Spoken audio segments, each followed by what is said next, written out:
son los principales temas económicos del mundo y de Paraguay con Economía a Mil. El fin de semana también se comporte de la misma manera. Y saludamos como siempre a los compañeros Josema, Priscila, Mirna, está también Rodrigo, Lorenzo y Cristian. Y por supuesto aquí los compañeros que me acompañan todos los días. Valeria Lescano, ¿cómo estamos, Valeria? Buenas tardes, Prince, súper bien acá, un día más. ¿Te mudaste de lugar? Sí, me mudé de lugar. Está bien, pero por una buena causa. ¿Y cómo estamos, Horacio Laves? Hola, alias Prince. Acho. ¿Qué tal? Muy bien, un placer estar nuevamente acá, compartir con la audiencia también acá con nuestras invitadas de lujo que vamos a tener hoy. En realidad ya le quiero saludar a nuestra, como decías, Acho, a nuestra invitada y pedirle que nos dé 5 minutitos para que ella también se mantenga informada lo que está pasando a nivel internacional en materia económica. Ella es Viviana Goralevsky, ella es abogada especialista en el área penal y procesal penal, socia del estudio jurídico Gubetich o Gubetich Moyoli. Gubetich Moyoli. Está bien. ¿Cómo estamos, Viviana? ¿Qué tal? ¿Qué tal, Prince? ¿Qué tal a los compañeros?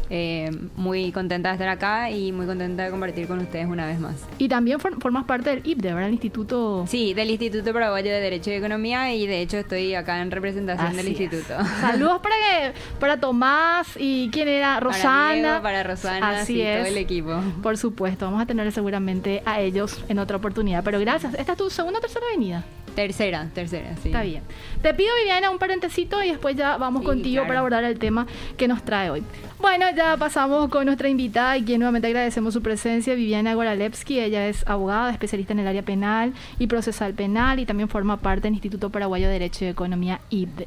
Viviana, el tema que nos trae hoy es sumamente interesante sobre los delitos de apropiación y estafa y si estos delitos pueden coexistir en un mismo proceso penal. Pero antes me gustaría, para que la audiencia justamente se ubique, ¿cuáles son los conceptos o las diferencias que existen entre estos ambos delitos? Bueno, primero que nada quiero explicar que estos delitos afectan tanto a personas particulares como a empresas o personas jurídicas.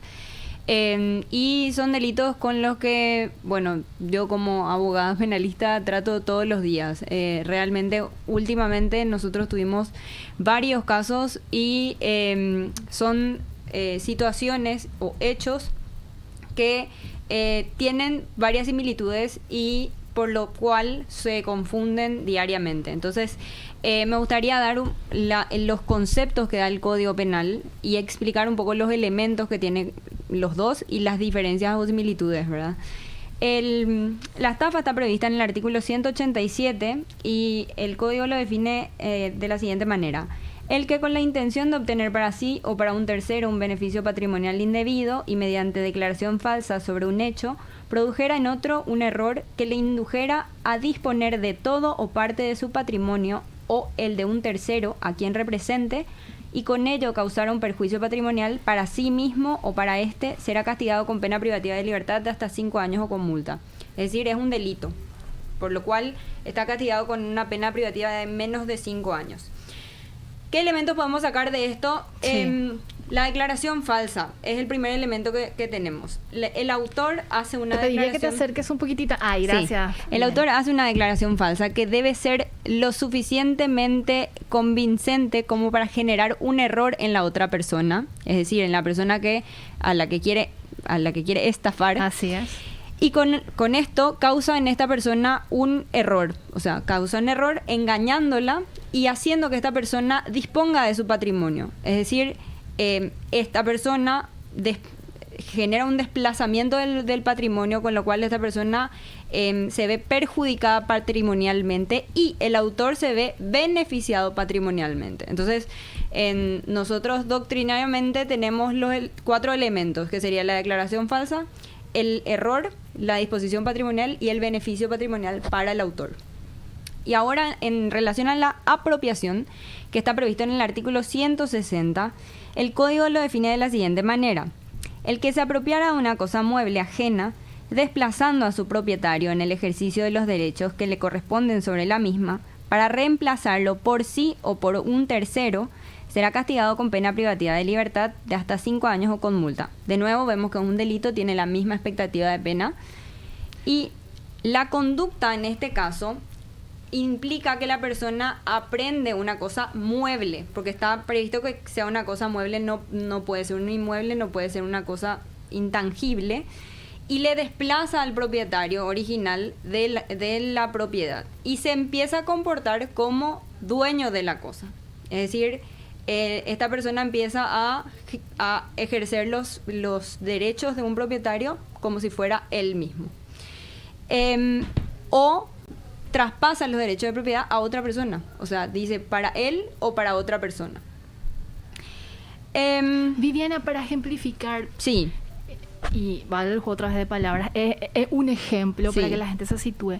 Cuando yo estoy hablando de estafa, ¿podrías darnos un caso en específico? No estoy hablando que sea real, Sí. pero puedes usarle a Valeria, puedes usarle a Horacio sin significar Acá- que yo sea acá Amber. que Y lo Valeria mismo- sea la Y lo estafadora, mismo sí. que la apropiación. Sí, Entonces, claro. ¿y cómo se genera eso finalmente para que una persona pueda denunciar o demandarle a la persona que comete esto en el sentido de tener todas estas pruebas que necesita justamente Sí. para catalogar como tal Sí. el delito?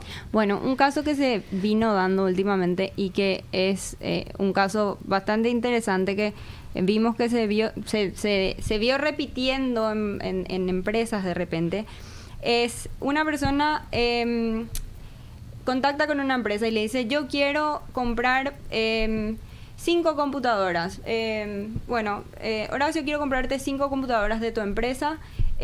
Ok, dale, perfecto, yo te mando este es el presupuesto, esto es lo que te va a salir. Genial, perfecto, Horacio. Acá te mando el comprobante de pago.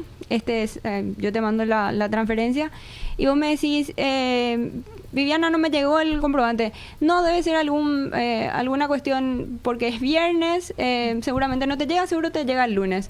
Ah, bueno, dale, listo. Y las empresas, como quieren generar ventas, entonces le dicen, pasa nomás a buscar, el lunes vemos y corroboramos si es que se genera esa venta. La persona pasa, busca la mercadería, retira, el lunes nunca llega la transferencia. Es decir, la persona le hizo una declaración falsa y le dice, yo te hice la transferencia. Hay una disposición patrimonial porque las computadoras son el patrimonio de Horacio, es decir, él está entregándome eso a mí, está entregándome la cosa. Yo le hice incurrir a él en un error al decirle, Claro. yo te voy a pagar, eso te va a llegar el lunes. Él yo sabía, confió en tu palabra. él confió en mi palabra, yo sabía bien que no le iba a llegar. Sí. Finalmente hay un beneficio patrimonial indebido para mí, porque a mí no me correspondía, yo no pagué nada, de mi cuenta no salió ni un Nada, centavo. claro. Y finalmente él se ve perjudicado patrimonialmente. Ahí está perfectamente el delito de estafa. O sea, Y todos estos elementos del mensaje, del intercambio obviamente, de respuesta y del envío, esto sirve como prueba. todo sirve como prueba. Todos estos puntos el fiscal va a tener que analizar y hacerle un seguimiento para poder probar quién es la persona que cometió el hecho punible. Te pregunto esto, Viviana, porque hasta hace años atrás no existía la mensajería, entonces esto forma parte como un elemento hoy por hoy, como prueba ahí ahora dentro de un juicio o dentro de una demanda. Exacto, por eso pongo este ejemplo ejemplo. sobre la mesa, porque es un ejemplo que hoy en día está vigente y que de repente las empresas no lo ven como posible y no piensan de repente en qué mecanismo de control puedo poner yo en mi empresa para que esto no ocurra. Por ejemplo, no vamos a entregar la mercadería hasta tanto corroboremos que entró la transferencia, que entró el cheque. O sea, ese tipo de controles internos nosotros le recomendamos a las empresas que tengan ya como una cuestión preventiva y como una cuestión post causa penal, porque en general los problemas generan que uno empiece a tomar medidas internas, pero lo ideal sería que uno empiece a tomar medidas internas antes de que ocurran los Totalmente. casos, ¿verdad? Entonces, ese sería un caso muy actual de una estafa, ¿verdad? Y con respecto a la apropiación, Viviana. Con respecto a la apropiación, no es necesario que haya un engaño. Ese es el primer elemento de distinción. Y el caso más evidente es que no es necesario que exista ni siquiera una acción ilícita. Puede haber sido entregada la cosa mediante un depósito o un mandato. Por ejemplo, el funcionario al que se le da una cantidad de plata para cargar combustible. Y él dice, sí, yo voy a cargar combustible a la camioneta de la empresa, y finalmente termina cargando, ponele, la camioneta de la empresa se puede cargar combustible hasta 200.000 y él retira 500.000 y se queda con los 300.000. Esos 300.000 él tenía como mandato devolver a la empresa, pero se queda con ese dinero. Él no realizó ningún engaño para que la empresa le entregue ese dinero, pero decidió apropiarse de esa plata. Eso también podría estar previsto como una lesión de confianza, pero también es una apropiación. ¿Por qué es una apropiación? Porque él decidió comportarse como el dueño de ese dinero al no devolver como debería corresponder a la empresa. Y en ese caso, Viviana, ¿se pueden juntar estas dos figuras y la expectativa de pena podría ser mayor? ¿O se sopesa cuál es el de mayor gravedad? ¿O cómo funciona? En el caso de la apropiación y de la lesión de confianza sí podría existir un concurso de delitos, pero no en el caso de la apropiación y de la estafa. ¿Por qué no existiría? Pregunta, sí. ¿Por qué no podría haber una coexistencia sobre los dos delitos? Y este es el punto en relación a un proceso penal, ¿por qué no pueden coexistir estos dos delitos? Para entender cómo inicia un proceso penal, todo proceso penal inicia formalmente con una imputación, que es donde el fiscal tiene que identificar cuáles son los autores, quién es el autor de este hecho y cuál es el hecho punible por el cual yo te estoy investigando. Porque previo a la imputación yo puedo estar investigando a varias personas, puedo estar investigando varios hechos punibles, pero una vez que el fiscal identifica a la persona y formula la imputación, tiene que identificar cuál es el hecho punible, porque la persona también se tiene que empezar a defender desde ese momento. Ahora, ¿cuál es la diferencia entre la apropiación y la estafa? La estafa implica que la persona haya tenido que tener el engaño como parte de uno de los elementos. Es decir, para disponer del patrimonio de la otra persona, la persona tuvo que haber hecho un engaño para disponer. Sin embargo, en la apropiación tuvo que haber abusado de la confianza nomás. O sea, entiendo. No era necesario que le engañe. Por otro lado, el dolo o la intención de engañar empieza en el autor, en la estafa, mucho antes de tener la cosa. O sea, yo ya tuve que haber maquinado y dicho, yo voy a hacer esta declaración para que esta persona me dé la cosa y generar en esto un error. O sea, como una planificación. Una planificación previa. Sin embargo, en la apropiación, el dolo o la intención se genera después de tener la cosa en las manos. Después de tener consigo el autor, ahí se genera recién el dolo. Es decir, es posterior a obtener la cosa. Entonces, no pueden coexistir sobre el mismo hecho ambos hechos punibles, porque yo no puedo decir que yo tenía la intención de apropiarme de la cosa y también de estafar. Tengo que poder decir o es una estafa o es una apropiación, porque de lo contrario, el que esté procesado va a poder decir, se está violando mi garantía constitucional de saber de qué me están acusando, de qué yo me estoy defendiendo, ¿verdad? Y este tipo de delitos, Viviana, presenta de alguna manera dificultades para realmente definir a qué delitos nos estamos refiriendo, vale el juego otra vez palabras que estoy mencionando. O sea, cuando ocurre el hecho y ya sea el demandante tenga que presentar o pedir la asesoría de un abogado o quien sea o el profesional, ¿Tiene el gran trabajo o es la fiscalía la que tiene que definir esa carátula o cómo se maneja eso? Y disculpa los términos. No, es esta misma pregunta que vos te estás haciendo. ¿Me puedes llevar ya como asistente? Sí, no. Esta misma pregunta que vos te estás haciendo muchas veces se genera durante el proceso penal, porque el fiscal es el que tiene que formular la imputación. Pero lo que dice el código es que es el juez penal de garantías el que formula la calificación del hecho, recién al imponer las medidas cautelares. Entonces, puede que el fiscal haya formulado la imputación por un hecho y el juez penal de garantías, al imponer las medidas, califique como otra conducta jurídica.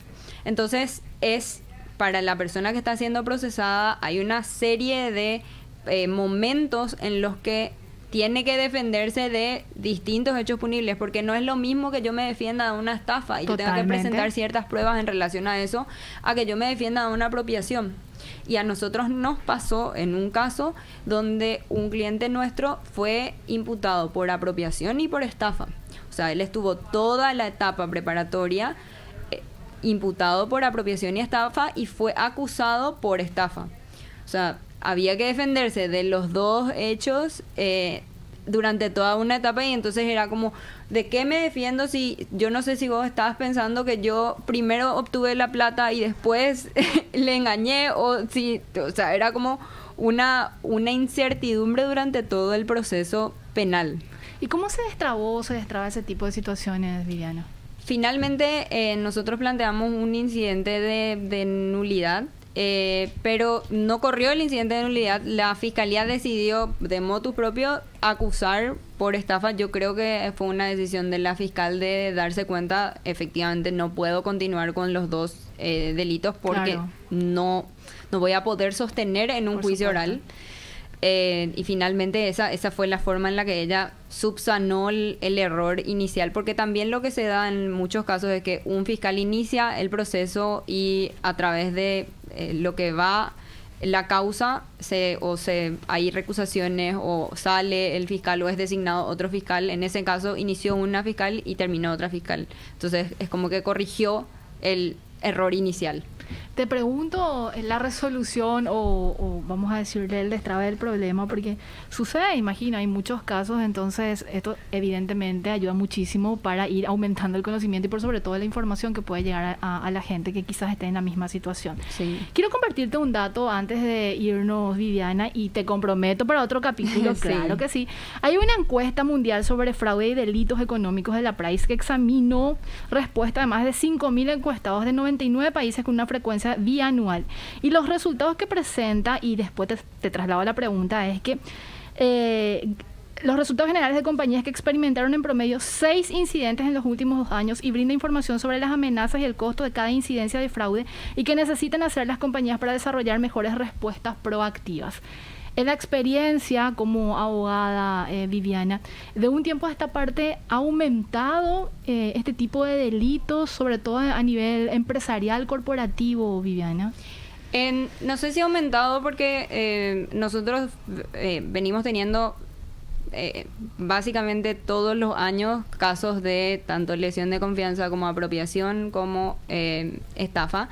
Pero sí lo que vimos es que aumentaron los casos de descuidos dentro de las empresas que fueron aprovechados tanto por personas de afuera como personas de dentro para generar casos de fraude, como de estafa, como de lesión de confianza. Es decir, descuidos podemos incluirle que la tecnología o la falla en ciberseguridad también influyó en esto. Exacto. La gente, y también es mucho la intención de las empresas de buscar vender y sobrepasar un poco la cuestión de seguridad sobre la intención comercial, ¿verdad? Entiendo. Entonces, nuestra recomendación siempre es la de buscar